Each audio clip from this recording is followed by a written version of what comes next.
Hello, everybody. The film we're going to be talking about today is 1917.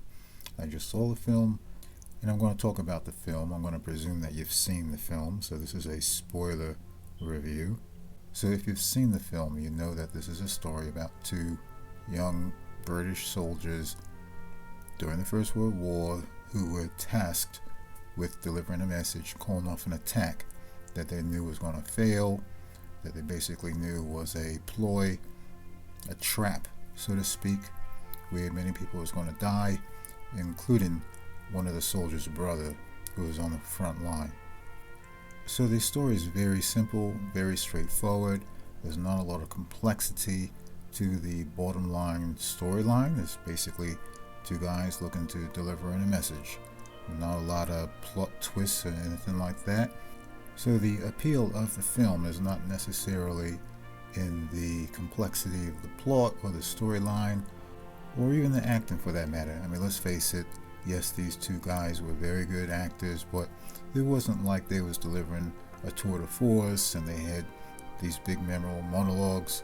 I mean, if you think back, the stuff that they were saying to each other was just a lot of chit chat, basically, nothing heavy or significant.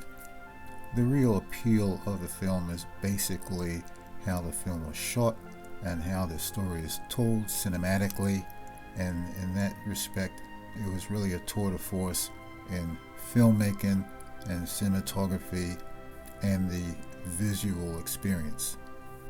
So as you know by now, the film was shot in basically one long take, or technically speaking two long takes, because there is a break in the middle where the guy was knocked out for a few hours. They're basically looking to make this two very long takes continuous, and obviously we know they didn't do that in real time, but they were able to very cleverly transition from one long take to another long take seemingly seamlessly. So if you've seen the film, and perhaps you've seen even some of the behind the scene films, you know that this film employed the state of the art in different cameras and stabilizers and dollies and gimbals and drones and every mobile camera rig imaginable in pulling this off.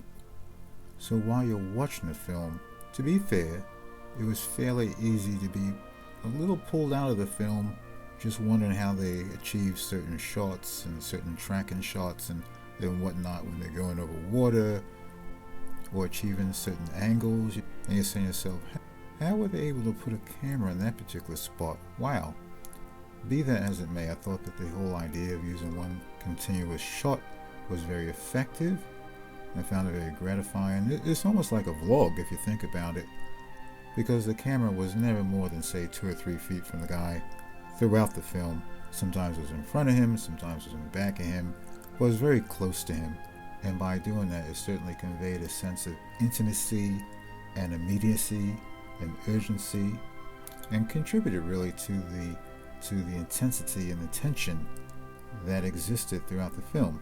I mean, during every second of the film, all the characters were in harm's way. There was never a second in this film that they were not under fire, in the line of fire, awaiting bombs, hiding out from bombs, even walking through these trenches. They was always worried about when the next bomb was coming and all that.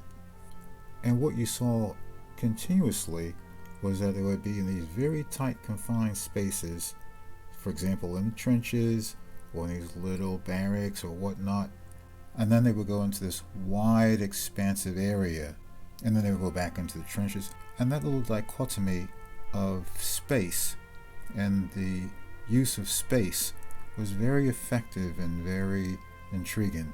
Now, for some people, I can appreciate that the use of the camera and the way they use the camera could be a little distracting at times, but for me, that was central to my appeal for the movie. So while some critics have conceded that it was a, quote, mind-boggling technical achievement, at the same time, they might feel that the story was weak and the acting was weak and things like that.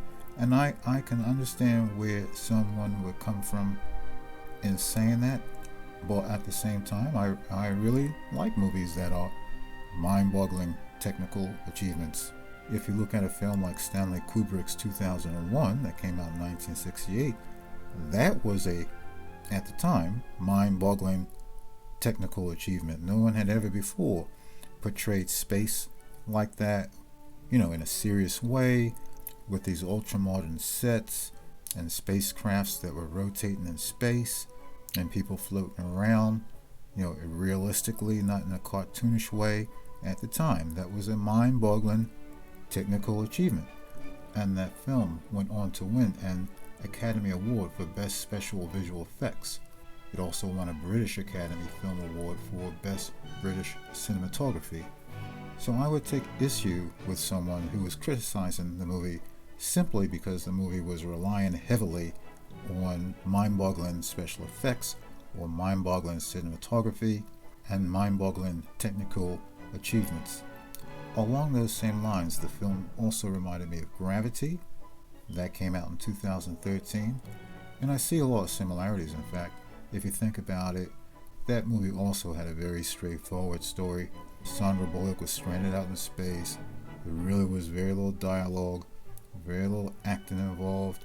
It really involved her moving from one little claustrophobic confined space, then shifting out into the middle of space, then going to another little set where she's in a little confined space, and on and on and on, combined with very masterful directing and very masterful special effects and cinematography. And that film also won an Academy Award for Best Cinematography. So it should go without saying that I loved Gravity just as well.